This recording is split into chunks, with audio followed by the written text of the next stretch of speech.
Ça fait je pense. Ok. Bonjour tout le monde. Puis dans le fond, dans cette capsule, je vais vous expliquer un peu c'était quoi mon expérience avec la dépression et comment je m'en suis sorti. Donc là, je vais vous parler aussi de comment c'est arrivé, comment la dépression s'est développée chez moi. Fait que, dans le fond, moi, ça a commencé à peu près en 4e année, quand j'ai dû changer d'école à cause que mes parents se sont séparés et ont déménagé. Puis dans le fond, ça, là, j'ai perdu tous les amis que j'avais au primaire. Puis j'avais aucun ami, puis j'ai pas été accepté quand je suis arrivé à l'école. Fait que ça a donné, si j'avais pas d'amis, j'étais pas bien. Puis là, quand ça a donné que j'ai eu des amis, ça a donné que j'ai été recueilli par les geeks, les nerds qui se faisaient aussi intimider. Fait que dans le fond, ce que ça l'a fait, c'est que ça a vraiment pas aidé mon cas, puis on se faisait écœurer à tous les jours. Vraiment, tout le temps, en permanence. Peu importe, ils profitaient de n'importe quoi, n'importe quelle occasion pour nous écœurer. Puis ça, là, à un moment donné, c'était devenu trop. Fait que je me suis mis à utiliser les grands moyens, donc je me suis quand même défendu. On a consulté la direction, il y en a qui se sont fait suspendre parce que j'en ai parlé.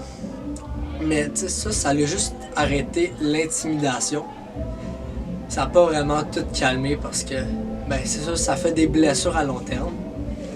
Puis ça, là, ça a continué de me suivre. Ça m'a suivi jusqu'au secondaire. Puis là, ça l'empirait. Je me sentais pas à ma place, nulle part. Puis finalement, là, j'avais des problèmes à la maison. Puis je me sentais pas bien, peu importe j'étais où. Fait que j'ai découvert les jeux vidéo. Puis les jeux vidéo, quand j'y jouais, je me sentais bien.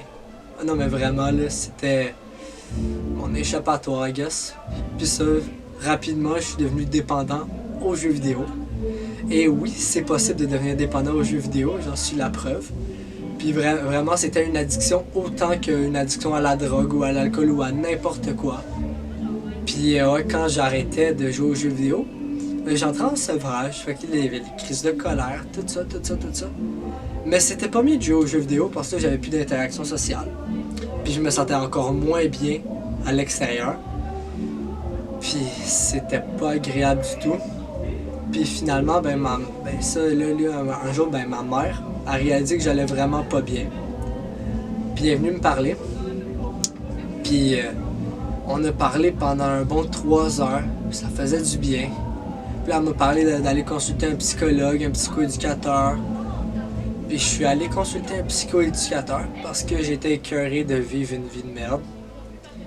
Puis ça faisait du bien juste de parler de tes problèmes, que quelqu'un t'écoute, puis te comprenne, puis qu'ils te disent pas genre « Ah, c'est de ta faute », mais qu'ils te conseillent, puis ils essaient de trouver une solution, puis que tu vois qu'il s'en fout pas ou qu'il fait pas juste ça pour être gentil, mais qu'il le fait vraiment parce que c'est important pour lui, puis ça m'a vraiment aidé, puis ça m'a mis sur une piste de la guérison. Puis c'est ça m'a vraiment aidé de consulter un psychologue, puis de savoir que j'avais du monde qui tenait à moi et qui était là pour moi, peu importe ce que je faisais, peu importe ce qui arrivait dans la vie. Puis c'est ça qui m'a permis de sortir de la dépression.